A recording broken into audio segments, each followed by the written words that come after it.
Hello everyone, myself Adesh Yadav, and today in this class we are going to discuss about chemical bonding. Welcome you all at this beautiful channel Inorganic by Adesh Yadav. So हम बात करते हैं chemical bonding की, right?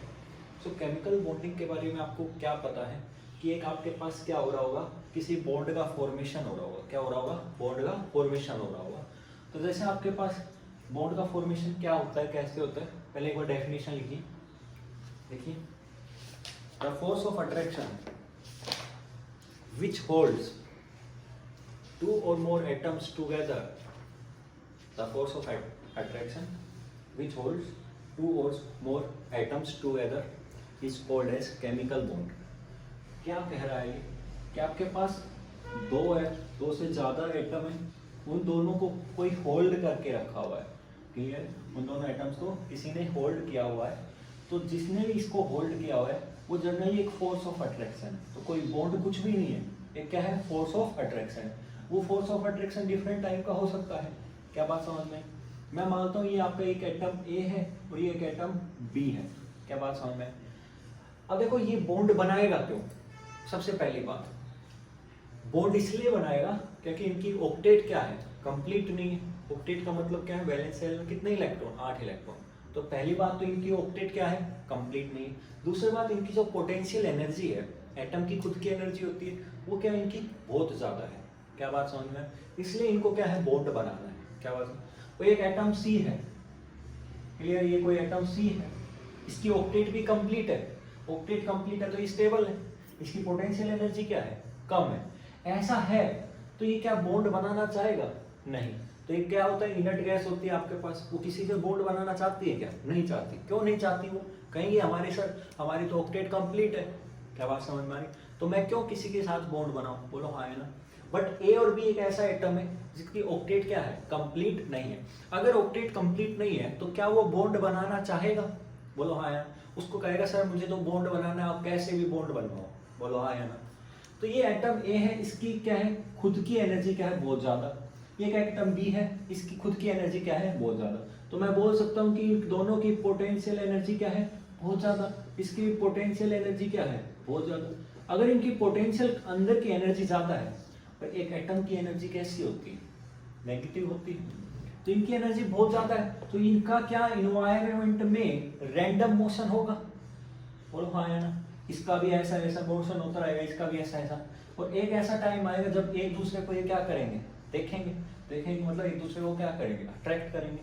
उस time इनके अंदर क्या होगा? बॉन्ड फॉर्मेशन की प्रतिक्रिया शुरू होगी। बोलो हाँ है ना। तो पहली कंडीशन क्या है? Why atom want to make a bond? क्या बात समझ में आई? तो लिखना,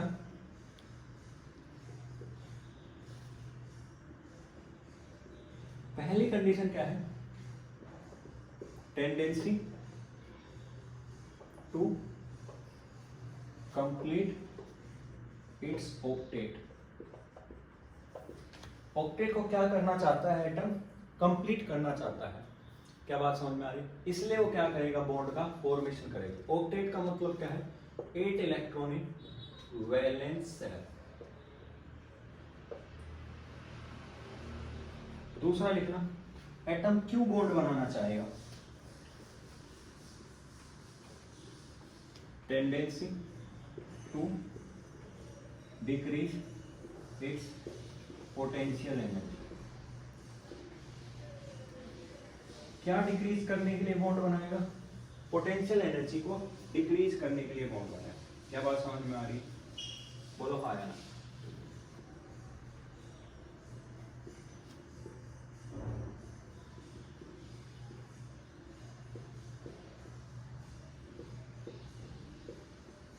क्लियर? तो ये दो कारण है जिसकी वजह से क्या होगा? केमिकल कॉम्बिनेशन होगा। क्या आपने ये लिख लिया? दोनों बातें क्लियर हुई? पहली बात क्या है? ऑक्टेट को कंप्लीट करना चाहता है, और दूसरी बात क्या है? पोटेंशियल एनर्जी को डिक्रीज करना चाहता है। Is it clear? अब सर ये बात आती है कि ठीक है सर, उन्होंने बॉन्ड बनाया। अब बॉन्ड तो बनाया, अब वही समझा रहा हूं कैसे बॉन्ड बनाएगा। लिख लिया होगा नहीं? देखिए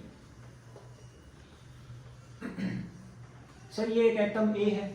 अगर ये एटम ए है तो सर इसकी क्या पोटेंशियल एनर्जी खुद की बहुत ज्यादा होगी? बोला हाँ। सर पोटेंशियल एनर्जी मतलब इसकी खुद की इंटरनल एनर्जी बहुत ज्यादा होगी। मैं बोला हाँ। सर अगर इंटरनल एनर्जी ज्यादा होगी तो सर क्या रैंडम मोशन करेगा? मैं बोला हाँ। तो सर रैंडम मोशन करेगा तो क्या एक दूसरे को तरफ देखेगा? और बताओ एक दूसरे की तरफ देखेगा तो एक दूसरे को क्या करेगा? अट्रैक्ट करेगा। मैं एक एटम ए की किसकी बात कर रहा हूँ? Atom A. तो कोई एटम ए है उसका कोई एक न्यूक्लियस एन ए होगा, एक एटम बी है उसका न्यूक्लियस क्या होगा? एन बी होगा। बोलो हाँ या ना। इस एटम ए का न्यूक्लियस होगा तो क्या इस एटम ए का इलेक्ट्रॉन भी होगा? होगा ना कोई इलेक्ट्रॉन होगा। क्या उसको मैं ई ए से लिख दूं? पर एक एटम बी होगा तो उसका भी इलेक्ट्रॉन क्या होगा? ई बी होगा। इसको मैंने क्या लिख दिया? ई बी लिख दिया। बोलो हाँ या ना। अब बताओ एक एटम है वो अपने इलेक्ट्रॉन को अट्रैक्ट करेगा या नहीं करेगा? बोलो हाँ। तो वो खुद के इलेक्ट्रॉन पे तो क्या शो करेगा? अट्रैक्शन शो करेगा। सेम बी वाला अपने इलेक्ट्रॉन पे अट्रैक्शन शो करेगा, तो यहाँ पे भी अट्रैक्शन शो होगा। ए का मतलब है अट्रैक्शन। क्या बात समझ में? अब बी का न्यूक्लियस है, क्या ए के इलेक्ट्रॉन को अट्रैक्ट करेगा? बोल करेगा। क्यों? क्योंकि इस पे पॉजिटिव चार्ज इस पे नेगेटिव चार्ज, उसको थोड़ी पता है ये मेरा है या दूसरे का है। बोल हाँ या? वो तो प्लस माइनस पे अट्रैक्शन खेल रहा है। हाँ या ना? ये इसको अट्रैक्ट करेगा तो यहाँ क्या होगा? अट्रैक्शन होगा। अब बता ए वाला न्यूक्लियस बी वाले इलेक्ट्रॉन को अट्रैक्ट करेगा? करेगा तो यहाँ क्या होगा? अट्रैक्शन। क्या बात समझ में? अब बता ए वाला बी वाले न्यूक्लियस को रिपेल करेगा? क्यों? बोल। पॉजिटिव पॉजिटिव चार्ज है। हाँ पॉजिटिव चार्ज है, इस न्यूक्लियस पे पॉजिटिव चार्ज है, इस पे भी पॉजिटिव। क्या पॉजिटिव रिपेल करेगा? तो यहाँ क्या आएगा? रिपल्सन। ए और इलेक्ट्रॉन को रिपल्सन करेगा, नेगेटिव को रिपेल करेगा, तो यहाँ भी क्या होगा? रिपल्सन। क्या बात समझ में? बोलो हाँ। तो मतलब सर इसमें दोनों फोर्स एक्ट कर रहे हैं? मैं बोला हाँ। ए का मतलब क्या है? अट्रैक्शन। ए का मतलब क्या है? अट्रैक्शन। और बी का आर का मतलब क्या है? रिपल्सन। क्या इतनी बात के लिए? बोलो हाँ या ना। तो फॉर बॉन्ड फॉर्मेशन, किसके लिए? बॉन्ड के फॉर्मेशन के लिए क्या चाहिए बता? अगर बॉन्ड बनाना है तो अट्रैक्शन ज्यादा होना चाहिए या रिपल्सन? अट्रैक्शन। तो मतलब मैं ये बोल सकता हूं कि force of attraction should be greater than force of repulsion. अगर ऐसी कंडीशन होगी तो क्या होगा? बॉन्ड का फॉर्मेशन होगा। क्या इतनी बात क्लियर है? बोलो हाँ या ना। तो आपने एक टर्म सुनी होगी, नाम है बॉन्ड एनर्जी। सुनी है क्या? Bond energy. बोलो हाँ या ना। अब देखो एक एटम ए है, एक एटम दूसरा ये बी एटम है, ये दोनों बॉन्ड बनाए तो पहले इसकी एनर्जी भी ज्यादा थी, इसकी एनर्जी भी ज्यादा थी, पर ये जब बॉन्ड बनाएंगे तो क्या दोनों की एनर्जी डाउन हो जाएगी? हाँ या ना? दोनों की एनर्जी क्या होगी? डाउन। क्यों डाउन होगी? क्योंकि इन्होंने क्या कर लिया? बॉन्ड बना लिया। क्या अब स्टेबल हो गए? क्या क्या अब इनकी ऑक्टेट कंप्लीट हो गई? क्या बोल हाँ या ना? अब देख दोनों ने बॉन्ड बनाया, ऑक्टेट क्या हो गई? कंप्लीट। तो इनकी एनर्जी क्या हो गई? डाउन। एनर्जी क्या होगी? डाउन हो। अब इन्होंने बॉन्ड बनाया, उस दौरान जो एनर्जी रिलीज हुई उसी को क्या कहते हैं? Bond energy. क्या कहते हैं? Bond energy. अब इन्होंने क्या बना लिया? बॉन्ड बना लिया। अब जितनी एनर्जी रिलीज हुई है उतनी एनर्जी मैं इनको वापस से दे दूंगा तो क्या ये बॉन्ड दोबारा टूट जाएगा? क्या जितना ये बॉन्ड बना उस टाइम एनर्जी रिलीज हुई उतनी एनर्जी मैं इनको दे दूंगा तो क्या ये बॉन्ड ब्रेक हो जाएगा? इसी को क्या कहते हैं? Bond dissociation energy. क्या कहते हैं? Bond dissociation energy. क्लियर? तो लिखिए बॉन्ड एनर्जी में the energy released when bond formation occurs। क्या बात समझ में आई? अब आप इसके बाद लिखना चाहो तो लिख सकते हो ए बी मिला तो इनकी एनर्जी क्या थी? ज्यादा। इन्होंने क्या बना दिया? मान लो ए बी बना दिया तो अब इसकी एनर्जी क्या हो गई? डाउन हो गई। मतलब यहां से आ जाने पे क्या हुआ? एनर्जी रिलीज हुई। क्या हुई? एनर्जी रिलीज हुई। और जो एनर्जी रिलीज हुई इसी को क्या कहते हैं? Bond energy. क्या कहते हैं? Bond energy. लिखिए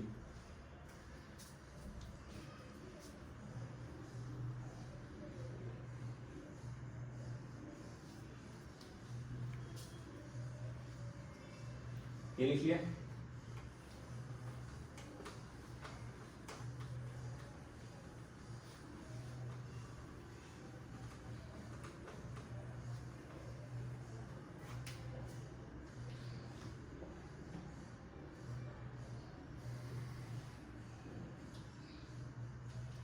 नेक्स्ट देखिए, नेक्स्ट आपके पास पोटेंशियल एनर्जी डायग्राम सुना है क्या? क्या है पोटेंशियल एनर्जी डायग्राम? वो ग्राफ क्या बताएगा? एटम्स के बारे में बताएगा कि कैसे क्या होता है, ठीक है। तो देखिए ग्राफ कुछ ऐसा होता है, ये आपके पास है ओरिजिन, ये कौन सी लाइन है? ओरिजिन। यहाँ पे जो मैं रिप्रेजेंट कर रहा हूँ एक्सिस पे, यहाँ रिप्रेजेंट कर रहा हूँ पोटेंशियल पोटेंशियल एनर्जी। क्या रिप्रेजेंट कर रहा हूँ? Potential energy. और यहाँ पे क्या रिप्रेजेंट कर रहा हूँ मैं? डिस्टेंस रिप्रेजेंट कर रहा हूँ। क्या रिप्रेजेंट कर रहा हूँ? डिस्टेंस। एक बात बता, सबसे पहले बता, क्या एटम्स दूर दूर थे? दूर दूर थे। अगर एटम्स दूर दूर थे तो क्या उनकी एनर्जी ज्यादा दूर दूर थे तो बहुत ज्यादा थी? हाँ, पहले मैं आपको वर्बली समझा रहा हूँ। एटम्स दूर दूर थे तो दूर दूर थे तो इनमें ना अट्रैक्शन था ना रिपल्सन था, तो दोनों एटम्स की एनर्जी क्या थी? ज्यादा थी। पर जैसे जैसे क्या आ रहे हैं? पास आ रहे तो क्या इनमें अट्रैक्शन बढ़ रहा है? बोल हाँ या ना? अट्रैक्शन बढ़ रहा है तो अट्रैक्शन बढ़ रहा है तो क्या इनकी एनर्जी कम होती जाएगी? बोल हाँ या ना? क्यों एनर्जी कम हो रही है? क्योंकि इनमें अट्रैक्शन हो रहा है। एक टाइम ऐसा आएगा, ये दो एटम थे, दूर दूर थे, बहुत एनर्जी थी, पास आए, बॉन्ड बना लिया। क्या बना लिया? बॉन्ड। अब बॉन्ड बना लिया तो इनकी एनर्जी इस टाइम पे क्या होगी? सबसे कम होगी, मिनिमम होगी। इससे ज्यादा इनकी एनर्जी कम हो नहीं सकती। क्या बात समझ में? बट अगर इनको और पास लेके आएगा, मान लीजिए दो एटम थे, एक इसका ये मेरा थंब, एक न्यूक्लियस है, ये थंब दूसरा न्यूक्लियस है, इनको मैं और पास लेके आऊंगा, और पास लेके आऊंगा तो क्या इनके बीच में रिपल्सन हो जाएगा? ये दोनों ओवरलैप करेंगे और इस रिपल्सन से इनमें क्या होगा? दोबारा से रिपल्सन स्टार्ट होगा, दोबारा से क्या होंगे? ब्रेक हो जाएंगे। ब्रेक हो जाएगा, दोबारा इनकी एनर्जी क्या हो जाएगी? बढ़ जाएगी। क्या बात समझ में आ रही? कुछ ऐसा ही यहाँ पे अपन करने वाले। क्या बात समझ में?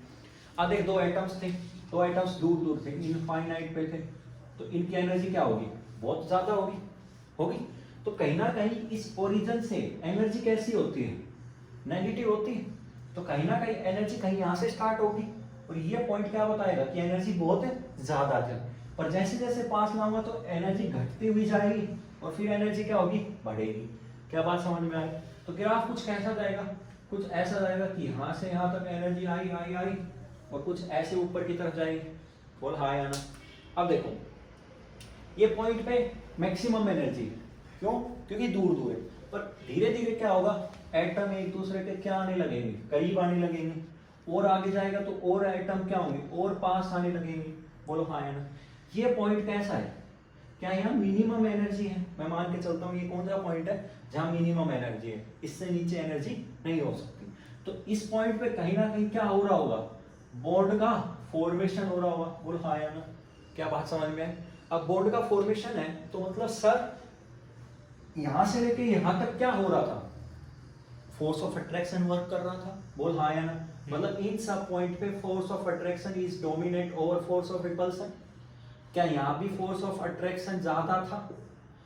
मतलब इन सब प्रोसेस में क्या एनर्जी रिलीज हो रही थी क्या?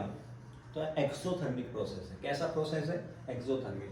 क्या यहाँ आके बॉन्ड बन गया क्या? बोल हाँ या ना? तो यहाँ पे फोर्स ऑफ अट्रैक्शन किसके बराबर हो गया? Force of repulsion. बोल हाँ या? तो यहाँ पे क्या है? Bond formation. ये कंडीशन किसकी है?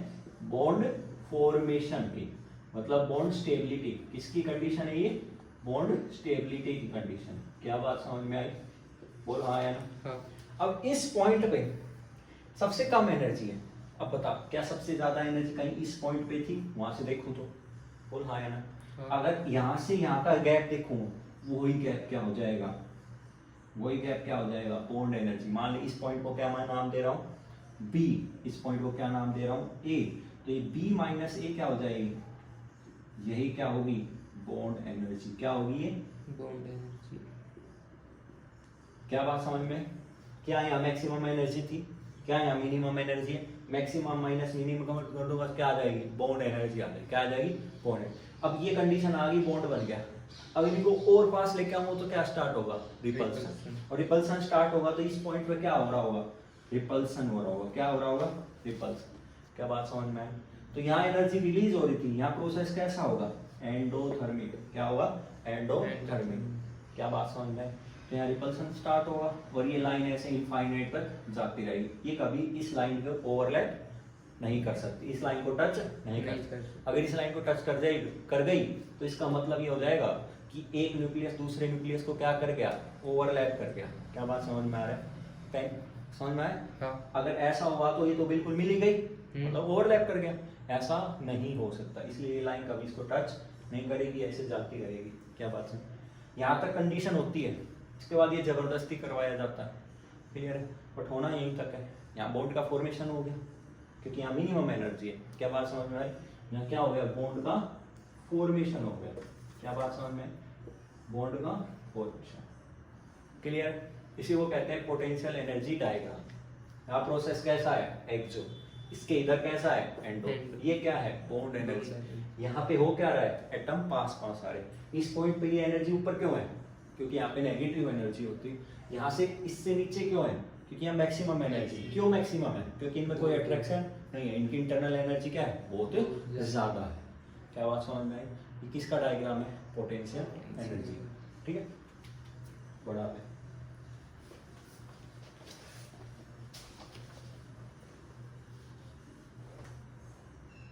तो ग्राफ को कहाँ से पढ़ना है, हमेशा यहाँ से ग्राफ को उधर की तरफ पढ़ते हुए जाना है, क्लियर।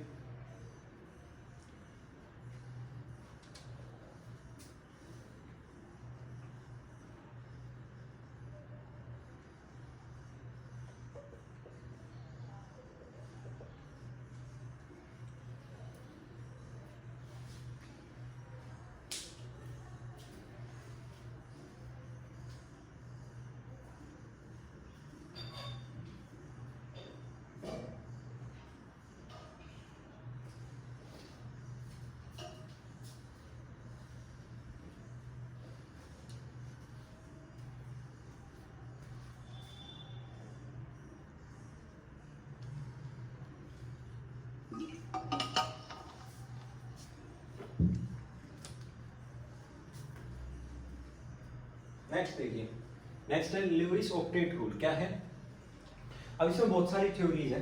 तो जिसकी सबसे पहला साइंटिस्ट है लुईस, वो मानता था कि इस धरती पे क्या है, हर एटम क्या चाहेगा कि उसके पास कितने इलेक्ट्रॉन हो, 8 इलेक्ट्रॉन, ठीक है। तो उसके अकॉर्डिंग क्या था कि इस धरती पे सिर्फ ऐसे ही एलिमेंट एग्जिस्ट करते हैं जिनके पास वैलेंस शेल में कितने इलेक्ट्रॉन है, 8 इलेक्ट्रॉन। बट ये भी फेल हो गया क्योंकि बहुत सारे एलिमेंट थे जिसमें 8 से कम भी थे, 8 से ज्यादा, क्लियर। तो लुईस ऑक्टेट रूल क्या कहता है, एवरी एटम, लिखना, every atom tries to achieve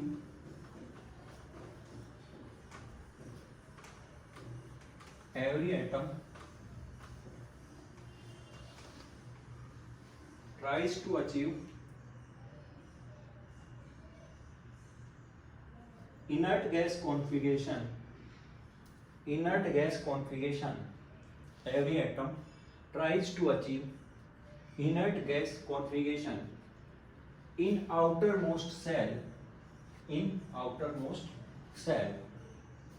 it means 8 electron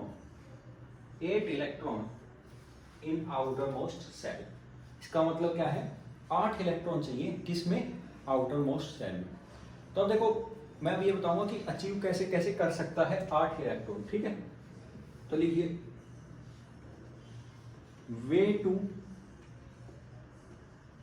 achieve octet rule,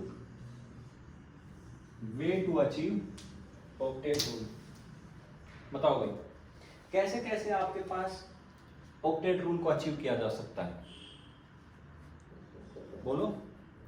सबसे पहला तरीका है, छोटी क्लास में पढ़ते थे, ट्रांसफर ऑफ इलेक्ट्रॉन। ऐसे अपन क्या कर सकते हैं, अगर 8 इलेक्ट्रॉन नहीं है तो 8 देने करने पड़ेंगे, किसमें करने पड़ेंगे, वैलेंस सेल, आउटरमोस्ट सेल। तो उसके लिए आपको क्या चाहिए, या तो आप किसी को इलेक्ट्रॉन दे दो या कहीं ना कहीं शेयरिंग कर लो, 2 ही तरीके हैं। तो पहला तरीका क्या है बताओ, ट्रांसफर ऑफ इलेक्ट्रॉन। क्या है, ट्रांसफर ऑफ इलेक्ट्रॉन। और दूसरा तरीका क्या है, शेयरिंग ऑफ इलेक्ट्रॉन। क्या है, शेयरिंग ऑफ इलेक्ट्रॉन, बोलो हाँ। अब जो ट्रांसफर ऑफ इलेक्ट्रॉन होता है इसका मतलब क्या है, इलेक्ट्रॉन ट्रांसफर करना। तो इसमें आपके पास क्या पढ़ते हो आप, या तो आपके पास क्या बनेगा, कैटायन बनेगा, या आपके पास क्या बनेगा, एनायन, बोलो हाँ। और कैटायन पे कैसा चार्ज, पॉजिटिव चार्ज। एनायन पे कैसा चार्ज, क्या इनके बीच में इलेक्ट्रोस्टैटिक अट्रैक्शन होगा, प्लस माइनस का। इसी इलेक्ट्रोस्टैटिक अट्रैक्शन को क्या बोलते हैं, आयनिक बॉन्ड। क्या बोलते हैं, आयनिक बॉन्ड।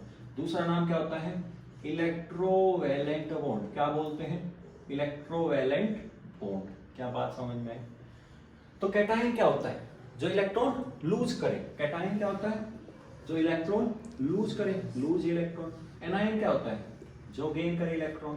और ये तो सबको पता है। एग्जाम्पल देखो, जैसे Na है, Na ने क्या बनाया? Na प्लस बनाया, तो Na प्लस बन गया। क्लोरीन ने क्या किया? एक इलेक्ट्रॉन एक्सेप्ट किया जो Na प्लस ने रिलीज किया। बोलो हाँ या ना? क्या बात समझे? ये इलेक्ट्रॉन किसने एक्सेप्ट किया? क्लोरीन। तो इसने अपना एक इलेक्ट्रॉन ट्रांसफर कर दिया किसको? क्लोरीन। क्या बन गया? Cl negative. बोलो हाँ या ना? तो Na प्लस बना और क्या बना? Cl नेगेटिव बना। अब प्लस माइनस का आपको इंटरेक्शन पता है? क्या आपको इलेक्ट्रोस्टैटिक अट्रैक्शन पता है? आपने पढ़ा है। तो क्या इनके बीच में इलेक्ट्रोस्टैटिक अट्रैक्शन होगा? किसका? प्लस माइनस का। बोलो हाँ या ना? तो इसी को क्या कहते हैं? Electrostatic attraction. ये क्या है आपका? Electrostatic attraction. क्या बात समझ में आई? क्या ये? Electrostatic attraction. प्लस माइनस का अट्रैक्शन कोई क्या कहेंगे? Electrostatic attraction. कितनी बात क्लियर है? इसी को क्या बोलोगे? Ionic bond. क्या बोलोगे? आयनिक। तो बोला सर, बोला हाँ। बोले सर क्या फिर एक मेटल है ये तो सोडियम? बोला हाँ। और सर क्लोरीन नॉन मेटल है? बोला हाँ। सर मेटल की प्रॉपर्टी होती है इलेक्ट्रॉन लूज करना? मैं बोला हाँ। और सर नॉन मेटल की प्रॉपर्टी होती है इलेक्ट्रॉन गेन करना? बोला हाँ। तो सर ये बॉन्ड बनेगा वो क्या मेटल और नॉन मेटल के बीच में बनेगा? मैं बोला हाँ। क्या बात समझ में आई? तो ये जनरली किसके बीच में बनता है? मेटल और नॉन मेटल। क्या बात समझ में? दूसरा देखिए, दूसरा आपके पास क्या है? Sharing of electron. क्लियर? तो शेयरिंग होने का मतलब क्या है? कि भाई आपके पास शेयर करना। क्या बात समझ में आई? शेयर कैसे करोगे? शेयर क्या करोगे? इलेक्ट्रॉन। क्यों शेयर करोगे? ताकि दोनों का भला हो जाए। जैसे आप किसी के साथ रह रहे हो, एक आप 10,000 का कमरा है, 5 वो देगा 5 आप दोगे, तो इसको क्या कहेंगे? शेयरिंग। इससे आप पे बोझ कम पड़ गया, उस पर भी बोझ कम पड़ गया। बोलो हाँ या ना? तो शेयरिंग होना, ये कैसी शेयरिंग थी? Complete sharing. 5 तू दे रहा है, 5 मैं दे रहा हूँ। क्लियर है? तो सबसे पहली शेयरिंग कौन सी होती है? Complete sharing. क्या होती है? Complete sharing. और एक होती है इनकम्प्लीट शेयरिंग, कि मैं तो 1 भी रुपए ना दूं, रहूंगा भी ये, तो उसको क्या कहते हैं? Incomplete sharing. क्या कहते हैं? Incomplete sharing. बोलो हाँ ना? किसकी करेगा शेयरिंग? इलेक्ट्रॉन की। या फिर इसको बोल सकते हो आप म्यूचुअल शेयरिंग। क्या बोल सकते हो? Mutual sharing. बोलो हाँ यार। अगर वो कंप्लीट शेयरिंग करेगा तो दोनों एक एक इलेक्ट्रॉन लेके आएंगे। हाँ यार। मतलब इसमें क्या होगा? बॉन्ड बनेगा। ऐसा बॉन्ड होता है उसको बोलते हैं कोवैलेंट बॉन्ड। क्या बोलते हैं? Covalent bond. और जो इनकम्प्लीट शेयरिंग करता है उसको बोलते हैं कोऑर्डिनेट बॉन्ड। क्या बॉन्ड? Coordinate bond. दूसरा नाम होता है इसका डेटिव बॉन्ड। क्या नाम होता है? डेटिव। क्या बात समझ में? कौन सा bond? Coordinate bond, dative bond. अब देखो इसमें क्या होता है और इसमें क्या होता है ये समझना। जैसे फॉर एग्जांपल मैं बात करता हूँ, मेरे पास क्या है? ऑक्सीजन है। क्या है? ऑक्सीजन। क्लियर है? इस ऑक्सीजन के पास कितने इलेक्ट्रॉन है वैलेंस शेल में? 6। 2 2 4 5 6। एक दूसरा ऑक्सीजन, इसके पास कितने? 2 2 4 5 6। ये वाला बोलेगा मैं 1 इलेक्ट्रॉन ला रहा हूँ, ये बोलेगा मैं 1 इलेक्ट्रॉन ला रहा हूँ, ये बोलेगा मैं 1 इलेक्ट्रॉन ला रहा हूँ, ये बोलेगा मैं 1 इलेक्ट्रॉन। अब इस ऑक्सीजन के पास भी 8 इलेक्ट्रॉन हो गए। बोलो हाँ या ना? इसके पास भी कितने इलेक्ट्रॉन हो गए? 8। दोनों की ऑक्टेट क्या हो गई? कंप्लीट। इसने भी 2 इलेक्ट्रॉन दिए, इसने 2 इलेक्ट्रॉन। तो क्या म्यूचुअल शेयरिंग हुई है? और इससे क्या बना है? कोवैलेंट। कितना कोवैलेंट बॉन्ड बना? 2 कोवैलेंट बॉन्ड बने। कितने कोवैलेंट बॉन्ड बने? 2। इसको we will discuss in detail further, right? अब देख सर, फिर ये किसके बीच में बनेगा? नॉन मेटल और नॉन मेटल। किसके बीच में बनेगा? Non metal plus non metal. क्या बात समझ में आ रही? बोलो हाँ। एग्जाम्पल के तौर पे मैं बात करूं, मान ले मेरे पास नाइट्रोजन कितने बॉन्ड बनाता है? 3 कोवैलेंट। कितने कोवैलेंट? 3 कोवैलेंट। क्या बात क्लियर है? पक्का? फ्लोरीन है, कितने बॉन्ड बनाएगा? 1 बॉन्ड बनाता है। 1 इलेक्ट्रॉन ये लाएगा, 1 इलेक्ट्रॉन ये लाएगा, दोनों का काम चल जाएगा। कितना कोवैलेंट बॉन्ड? Cb मतलब कोवैलेंट बॉन्ड। क्या बात क्लियर है? यहाँ देखो कोऑर्डिनेट बॉन्ड और रोटेटिव बॉन्ड क्या बोलते हैं, किसको बोलते हैं? Incomplete incomplete sharing. Incomplete sharing का मतलब क्या है? एक इलेक्ट्रॉन लगेगा, एक खाली हाथ आ जाएगा। एग्जांपल देखो, मैं बात करता हूँ, मेरे पास क्या है, NH3 है और नाइट्रोजन 3 बॉन्ड बनाता है, एक उसके पास लोन पेयर, सामने में रिएक्शन करवा दी किससे? H+। अब तो H+ का मतलब क्या है? हाइड्रोजन के पास एक इलेक्ट्रॉन था, वो भी उसने क्या कर दिया? रिलीज कर दिया। तो कोई इलेक्ट्रॉन है, खाली ऑर्बिटल है? खाली ऑर्बिटल है। बोलो हाँ है ना। तो इसके पास 1s खाली है, क्या नाइट्रोजन के पास लोन पेयर है? और आपने केमिस्ट्री में पढ़ा था, जिसके पास लोन पेयर ये डोनेट कर सकता है। तो क्या एक लुईस बेस होगा क्या ये? बोलो। और इसके पास कुछ भी नहीं है, खाली ऑर्बिटल है, क्या होगा? लुईस एसिड होगा। बोलो हाँ है ना। लुईस एसिड का मतलब क्या है? Accept the lone pair. Lewis base मतलब क्या है? Donate lone pair. क्या बात समझ में आया? अब ये इसको क्या करेगा? डोनेट करेगा। तो डोनेट करने के लिए कौन सा बॉन्ड बनाएगा? कोऑर्डिनेट। कौन सा बॉन्ड बनाएगा? कोऑर्डिनेट। NH3 और यहाँ से क्या लगा दिया मैंने? एरो। इस एरो का मतलब ही क्या है कि यहाँ से क्या गया है? नाइट्रोजन से लोन पेयर गया है, किसकी तरफ? हाइड्रोजन। तो ये दोनों इलेक्ट्रॉन किसके हैं? नाइट्रोजन। तो कोऑर्डिनेट बॉन्ड को किससे रिप्रेजेंट करते हैं? एरो से। किससे रिप्रेजेंट करते हैं? एरो। तो ये बॉन्ड सर एक लुईस बेस लुईस एसिड के बीच में बन गया। एक लुईस बेस कौन हो गया? Electron donor. तो एक बॉन्ड किसका हो गया? ये तो इलेक्ट्रॉन डोनर हो गया। बोलो हाँ यार। तो ये क्या हो गया? Electron acceptor. क्या बात समझ में आ रही? We will discuss it in further। इस कोऑर्डिनेट बॉन्ड को कोवेलेंट बॉन्ड कैसे बनाते हैं? फॉर्मल चार्ज आता है, प्लस माइनस लगाना पड़ता है। फॉर्मल चार्ज का फॉर्मूला 2-4 एग्जाम्पल करेंगे इसके। इसको अलग से डिटेल में डिस्कस करेंगे, क्योंकि इस पे सारा चैप्टर बेस है। ये पूरा अलग एक चैप्टर बनेगा आपका नया टॉपिक आयनिक बॉन्ड का। क्या बात समझ में? इसकी डिफरेंट थ्योरीज पढ़ोगे। तो I hope you understand this video. So subscribe the channel and stay connected for all this complete detail. I hope you will enjoy, and I will just say one line at last कि feel करा दूंगा। आयुष से क्या करा दूंगा? Feel. Stay tuned. Thank you. Have a good day.